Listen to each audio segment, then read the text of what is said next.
नमस्कार दोस्तों, पाथफाइंडर में आप सभी का स्वागत है। मेरा नाम है डॉक्टर महिपाल सिंह राठौड़ और आज इस लेक्चर में मैं आपके साथ चर्चा करूंगा आपके लिए एक बहुत ही इंटरेस्टिंग और ज़रूरी टॉपिक के बारे में। सरकार ने आईएएस ऑफिसर्स की भारी कमी के बारे में संज्ञान लिया है और आने वाले 10 साल के लिए किस तरह का प्लान बनाया जाए ताकि आईएएस ऑफिसर्स की कमी नहीं रहे देश में, उसकी बात शुरू करी गई है। तो क्या बम्पर भर्ती निकलने वाली है? क्या आईएएस का रिक्रूटमेंट बढ़ने वाला है? क्या आप लोगों के लिए चीजें आसान होंगी? इन्हीं सब पॉइंट्स को हम डिस्कस करेंगे इस लेक्चर में। लेकिन आगे बढ़ने से पहले आपको बताना चाहता हूं कि आईएएस बनने के लिए जो आपको पॉलिटी के एमसीक्यू सॉल्व करने पड़ेंगे प्रीलिम्स में, उनकी प्रैक्टिस मैं करा रहा हूं आज रात को 8 बजे स्पेशल क्लास पर। लिंक नीचे पहले कमेंट में मिल जाएगा। आज और कल इन दोनों क्लासेस में जरूर शामिल हों। मेरे लेक्चर्स के पीडीएफ और अपडेट्स आपको मेरे टेलीग्राम चैनल पर मिल जाएंगे और पाथफाइंडर के टेलीग्राम को भी सब्सक्राइब कीजिए, वहां पर हमारे चैनल के सभी अपडेट्स आपको प्राप्त होंगे। अगर आप अनअकैडमी पर प्लस कोर्स सब्सक्राइबर हैं तो आप मेरे पोस्ट इंडिपेंडेंस हिस्ट्री के कोर्स में जरूर जुड़िए। 29 दिसंबर दिन में 4 बजे इसकी क्लास होने वाली है। भारत में पिछले कई सालों से आईएएस ऑफिसर्स की कमी चल रही है और यही कमी अगले 10 साल ना रहे, उसके लिए सरकार ने एक पैनल बनाने की घोषणा करी है।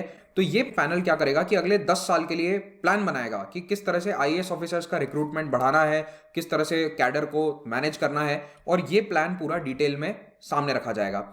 देखिए, आईएएस ऑफिसर्स को मैनेज करना ये काम है मेनली डीओपीटी का। आप सभी ने शायद डीओपीटी का नाम सुना होगा, नहीं सुना तो अभी जान लीजिए। देखिए, यूपीएससी आपके लिए एग्जाम कंडक्ट करेगा। आप में से जो लोग देख रहे हैं उनमें से कई लोग आईएएस ऑफिसर्स बनेंगे, आईपीएस ऑफिसर्स बनेंगे। उसके बाद आपके सिलेक्शन की लिस्ट भेज दी जाती है डीओपीटी को। आगे का पूरा प्लान डीओपीटी करता है। तो आपकी ट्रेनिंग, आपका कैडर एलोकेशन, ये सभी काम डीओपीटी करता है। तो you can consider it to be like the HR department of government. तो जैसे प्राइवेट कॉर्पोरेशंस में एचआर विंग होते हैं, एचआर डिपार्टमेंट होता है, वैसे ही डीओपीटी एक प्रकार से सरकार का ह्यूमन रिसोर्सेज का काम करता है। ओके, और ये आता है किस मंत्रालय के अधीन? तो कार्मिक, लोक शिकायत और पेंशन मंत्रालय, ministry of personal, public grievances and pension. तो ये तीन मिलकर एक मंत्रालय बनाते हैं और ये सभी अलग अलग डिपार्टमेंट है। तो इसमें से ये ministry of personal and training जो है ये डिपार्टमेंट है। ओके, तो आपको बताना है कमेंट में कि इस मंत्रालय के मंत्री कौन है। तो इस डीओपीटी का काम क्या होता है? तो देखिए, डीओपीटी रिक्रूटमेंट का भी इंचार्ज है। तो अगर यूपीएससी को कुछ काम वाम होता है तो वो इन्हीं से डील करते हैं मेनली। सर्विस कंडीशंस क्या रहेंगी, क्या नियम कानून कायदे आपको फॉलो करने हैं, ये सभी डीओपीटी रूल्स तैयार करता है। ट्रांसफर, पोस्टिंग्स, उसके अलावा डेप्यूटेशन, अगर आपको एक से दूसरे विभाग में डेप्यूटेशन पर भेजा जा रहा है, राज्य से केंद्र पर डेप्यूटेशन में आना है, तो ये सारे इश्यूज भी डीओपीटी हैंडल करता है। और फाइनली सरकार के दूसरे मंत्रालयों में जितने भी कर्मचारी हैं उनके ह्यूमन रिसोर्सेज से रिलेटेड अगर कोई काम है, मैनेजमेंट है, तो उसको लेकर भी एडवाइस दी जाती है डीओपीटी के द्वारा। आईएएस ऑफिसर्स की कैडर कंट्रोलिंग अथॉरिटी भी डीओपीटी ही है। इसके अलावा जितनी भी सेंट्रल सर्विसेज हैं, ग्रुप ए सर्विसेज, जो आप आईएएस आईपीएस के बाद में बहुत सारी सर्विसेज को देखते होंगे यूपीएससी का फॉर्म भरते वक्त, वो सभी सर्विसेज भी इन्हीं के द्वारा एचआर वाला काम किया जाता है डीओपीटी के द्वारा इन सभी सर्विसेज के लिए। तो सेंट्रल स्टाफिंग स्कीम के तहत उनके डेप्यूटेशन, सेंटर में आकर कौन काम करेगा, जैसे स्टेट से सेंटर में बुलाया जाता है कई लोगों को, ये सारे काम कौन करता है? डीओपीटी। अब बात करते हैं आईएएस ऑफिसर्स की कमी के बारे में। तो 2019 में लोकसभा में सरकार ने एक जवाब दिया था जिसमें यह बताया गया कि एज ऑफ जनवरी 1 2019 देश में 5205 आईएएस ऑफिसर्स काम कर रहे हैं। 5205 होने कितने चाहिए? 6699, यानी कि लगभग 6700 ऑफिसर्स होने चाहिए और हैं 5200। तो यहां पर शॉर्टेज अगर आप देखोगे तो ये आ जाएगा, आई थिंक 23 या 24% का कुछ शॉर्टेज है। तो देश में लगभग एक चौथाई ऑफिसर्स की कमी है। पद सृजित कर रखे हैं 6700, इतने ऑफिसर्स चाहिए, लेकिन हमारे पास 5200 थे और ये 2019 का फिगर है। अब इस कमी का नुकसान क्या होता है? मान लीजिए किसी विभाग में 4 आईएएस ऑफिसर्स को होना चाहिए मैनेजमेंट के लिए, काम के लिए, तो वहां पर 2 ही ऑफिसर तैनात हैं, तो 2 ऑफिसर्स काम कर रहे हैं 4 ऑफिसर्स का। तो डेफिनेटली इससे परेशानियां आती है।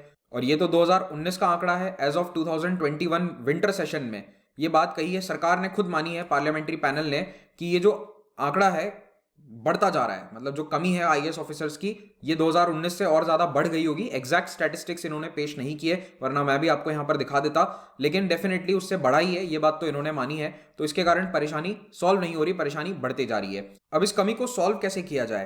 तो इसके लिए डीओपीटी ने एक प्लान निकाला है कि एक कमेटी बनाएंगे सबसे पहले।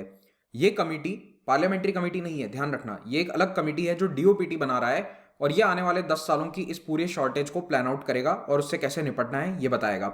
और ये हमें कैसे पता चला है? तो डीओपीटी ने रिसेंटली ये बात इन्फॉर्म करी है टू द पार्लियामेंट्री कमेटी। कौन सी कमेटी है? तो देखिए, आपको पता होगा पॉलिटी में अगर आपने पढ़ा है तो, कि संसद में हर मंत्रालय या विभाग से रिलेटेड कुछ कमिटीज बनी होती हैं। तो पार्लियामेंट में एक standing committee on personnel public grievances law and justice है। इसका काम ये होता है पर्सनल वाला, यानी कि डीओपीटी का संबंध इन्हीं से होता है। तो संसद में इसको लेकर जब भी कुछ मुद्दा उठता है तो इस स्टैंडिंग कमिटी के पास भी ये जाता है। तो डीओपीटी ने रिसेंटली इस पार्लियामेंट्री कमेटी को इन्फॉर्म किया है कि हम ऐसा एक स्पेशल कमेटी बनाने वाले हैं जो इस आईएएस की वैकेंसीज को देखेगा और उसे पूरा करने का रास्ता बताएगा। बाय द वे, इस स्टैंडिंग कमेटी के अध्यक्ष कौन है? सुशील मोदी जी। ठीक है, सुशील मोदी जो है बीजेपी के एमपी हैं। He is the chairperson of this committee. तो आपको कमिटी सारी पता होनी चाहिए। लक्ष्मीकांत में एक अलग चैप्टर भी है। अब डीओपीटी ने यह भी बताया कि इस कमी को पूरा करने के दो रास्ते हैं। या तो डायरेक्ट रिक्रूटमेंट बढ़ा दिया जाए, यानी कि जिस एग्जाम की आप लोग तैयारी करना चाहते हैं उस एग्जाम से रिक्रूटमेंट ज्यादा लिया जाए। और दूसरा, प्रमोशन कोटा कंपोनेंट। तो आईएएस ऑफिसर केवल एग्जाम से नहीं बनते हैं बल्कि प्रमोट होकर भी बनते हैं। जो स्टेट पीसीएस ऑफिसर्स हैं, they also get promoted to IAS officers. तो वहां से भी कोटा बढ़ाया जा सकता है। तो किस तरह से कितना बढ़ाया जाना है, इसको लेकर ही हम निर्णय अब लेंगे वाया दिस कमिटी। अब ये वाली जो पार्लियामेंट्री कमेटी है, इसकी एक रिपोर्ट आती है समय समय पर। उस रिपोर्ट में रिसेंटली इन्होंने ये टिप्पणी करी थी कि देश में आईएएस ऑफिसर्स का जो इंटेक है वो बढ़ाना चाहिए। तो आईएएस ऑफिसर्स का इंटेक अभी कितना होता है? 180 आईएएस ऑफिसर्स लिए जाते हैं। तो जो यूपीएससी हर साल वैकेंसी निकालती है उसमें आपने सुना होगा 800 वैकेंसी, 900, 800, 900, 1000 ये नंबर आते हैं। लेकिन ध्यान रखिए कि वो सारी सर्विसेज को मिलाकर ऐड करके बताया जाता है। आईएएस ऑफिसर्स का रिक्रूटमेंट फिक्स है कई सालों से 180, क्योंकि जो ट्रेनिंग एकेडमी है Lal Bahadur Shastri national academy of administration LBSNAA, वहां पर 180 ऑफिसर्स को ही ट्रेन किया जा सकता है। तो ये एक बहुत बड़ा बॉटलनेक है। तो अगर लवासना जैसा कोई और इंस्टीट्यूट स्थापित कर दिया जाता है, तो मान लीजिए वहां पर एक 180 का बैच और ट्रेन करा जा सके, तो इससे कैपेसिटी इनटेक हो सकता है, बढ़ सकता है। लेकिन अभी इस तरह का कोई प्लान नहीं है, या फिर इस तरह की कोई नई एकेडमी बनाई नहीं जा रही है। या ये भी हो सकता है कि लवासना में ही एडिशनल फैसिलिटीज ऐड कर दी जाए। सो जो भी करें, लेकिन इनटेक बढ़ाने के लिए एक बहुत बड़ा बॉटलनेक इस वक्त ये भी है कि ट्रेनिंग की सुविधा केवल 180 ऑफिसर्स के लिए है। तो इस पार्लियामेंट्री कमेटी की रिपोर्ट में ये बात कही गई है कि सरकार देश में आईएएस अफसरों की कमी के बारे में सबसे पहले तो रिपोर्ट करे कि कितने ऑफिसर कम है और उनके कमी के कारण क्या इंपैक्ट हो रहा है। कि जिस विभाग में 5 ऑफिसर हैं वहां होने चाहिए, वहां पर अगर 2 हैं, तो उसके कारण विभाग के कामकाज पर किस तरह का असर पड़ रहा है। तो पहले तो आप इसको असेस करो, इसको रिपोर्ट करो, और उससे आगे हमें पता चलेगा कि किस तरह से हमें और आगे बेहतर काम करना है, फ्यूचर परफॉर्मेंस इंक्रीज करना है। तो ये नया पैनल जो है, जो नई कमेटी बनाई गई है, ये यही काम करने वाला है। और इसमें वो बताएगा कि अगले 10 सालों में कितने आईएएस ऑफिसर्स की जरूरत पड़ेगी, और ये भी देखेगा कि कितने आईएएस ऑफिसर्स रिटायर होने वाले हैं। क्योंकि देखिए अभी भी जो संख्या है उसमें हो सकता है कि रिटायर होने वालों की संख्या ज्यादा हो। मान लो कि हर साल अगर 250 ऑफिसर रिटायर हो रहे हैं, तो आप देख रहे हो रिक्रूट तो केवल 180 हो रहे हैं। तो यहाँ पर every year there will be a shortfall of 70। और ये होता है कई सालों में, होता है कि जब रिटायर होने वाले ज्यादा हैं और रिक्रूट होने वाले कम हैं, ऐसा कई बार हो जाता है। तो इस शॉर्टफॉल को कैसे असेस किया जाए? पहले तो ये देखा जाएगा कि किस पद पर, कहां पर, किस लेवल के आईएएस ऑफिसर की आवश्यकता है। कहीं पर सेक्रेटरी, कहीं डेप्यूटी सेक्रेटरी, कहीं जॉइंट सेक्रेटरी। तो इस तरह के सभी पदों की लिस्ट बनाई जाएगी, और सेंट्रल डेप्यूटेशन, स्टेट कैडर में कहां पर कितनी जरूरतें हैं ये देखा जाएगा। फिर स्टेट कैडर के अंदर भी बहुत जगह गैप है। कहीं पर कैडर बहुत बड़ा है, आबादी के अनुसार बड़ा होना भी चाहिए कई जगह पर, लेकिन कई जगह ज्यादा गैप है, तो उस गैप को भी देखा जाएगा। और सेंट्रल डेप्यूटेशन रिजर्व कंपोनेंट में कितना यूटिलाइजेशन हो रहा है आईएएस ऑफिसर्स का, यानी कि कितने अफसर सेंट्रल डेप्यूटेशन पर जा रहे हैं, उसका प्रॉपर यूटिलाइजेशन हो रहा है या नहीं, इन्हीं सभी बातों को देखा जाएगा, असेस किया जाएगा। तो इन सब कमियों को देखने के बाद ये पता चलेगा कि हमें कहां पर सुधार करने की जरूरत है। और जैसा कि मैं आपको पहले भी बता चुका हूं कि वो जो 180 का इंटेक है उसको बढ़ाने की आवश्यकता है, ये पार्लियामेंट्री कमेटी भी कह चुकी है। और इसके लिए इन्होंने अपनी रिपोर्ट में भी मेंशन किया था, और अब इसीलिए डीओपीटी एक नई कमेटी बना रहा है। वैसे भारत सरकार आईएएस ऑफिसर्स की कमी पूरी करने के लिए अब एक तीसरा रास्ता भी लेकर आई है, दैट इज लैटरल एंट्री। अगर आप लोग चाहते हो कि लैटरल एंट्री पर एक सेपरेट लेक्चर बनाया जाए, क्या होती है लैटरल एंट्री, तो मुझे बताना कमेंट में, मैं बना दूंगा। रिसेंटली 31 कैंडिडेट्स को लैटरल एंट्री के पोजीशन पर अभी इंक्लूड किया गया है। तो पहले भी एक बार किया जा चुका है, ये दूसरी बार हुआ है कि लैटरल एंट्रेंट्स को आईएएस ऑफिसर के पद पर लाया गया है। तो फाइनली मैं आपसे, यानी कि एस्पिरेंट से, ये कहना चाहता हूं कि 2023, 24 और 25 तक ये इंक्रीज आपको दिखने लगेगा।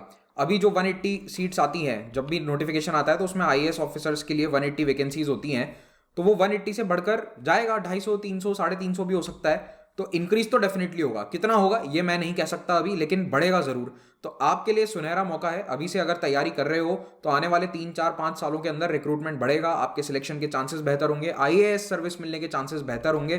तो मन लगाकर पढ़ाई करो, अच्छे से पढ़ाई करो, पढ़ाई में कमी मत छोड़ना। देखो दरवाजे उन्हीं के लिए खुलते हैं जो दरवाजे पर धक्का मारे।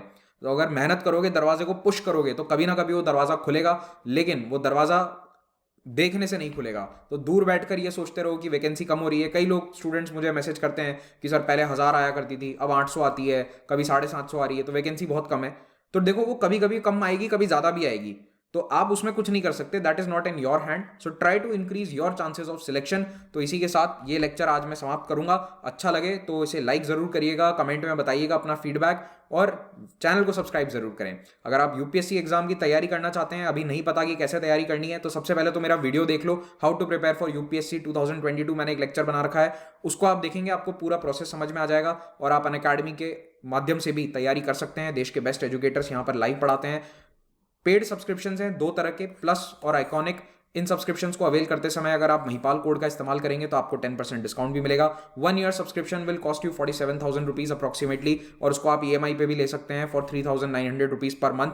इससे फायदा ये होगा कि आपको नोट्स भी फ्री मिलेंगे, साथ में टेस्ट सीरीज, मेंस और प्रीलिम्स दोनों की मिल रही है, और बेस्ट टीचर्स से आप क्लासेस ले सकते हैं। तो देखिए, अनअकैडमी में जितने भी टीचर्स हैं वो सभी देश के टॉप एजुकेटर्स हैं। मतलब मैं ऐसा नहीं कि अपनी तारीफ कर रहा हूं, आपको बस ये बता रहा हूं कि जितने भी एजुकेटर्स आप देखेंगे, जिनसे आप पहले पढ़ने के लिए दिल्ली जाना चाहते थे, वो सभी अब अनअकैडमी में पढ़ा रहे हैं। तो उनसे आप पढ़िए with this subscription prices, which is almost 1/4 of what the offline institutes charge.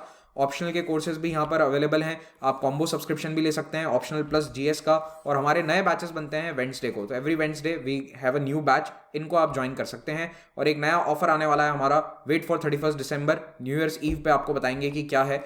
और यहाँ पर ईएमआई ऑप्शन पर भी आप सब कुछ अवेल कर सकते हैं, ये सारे कोर्सेज को अवेल कर सकते हैं। हमारी फ्री टेस्ट सीरीज का फायदा जरूर उठाइए, और कॉम्बैट में हिस्सा लीजिए। 2 जनवरी को कॉम्बैट होगा अगला, उसमें आप स्कॉलरशिप जीत सकते हैं। If you get a good rank, you can win a scholarship. Thank you very much, have a great day.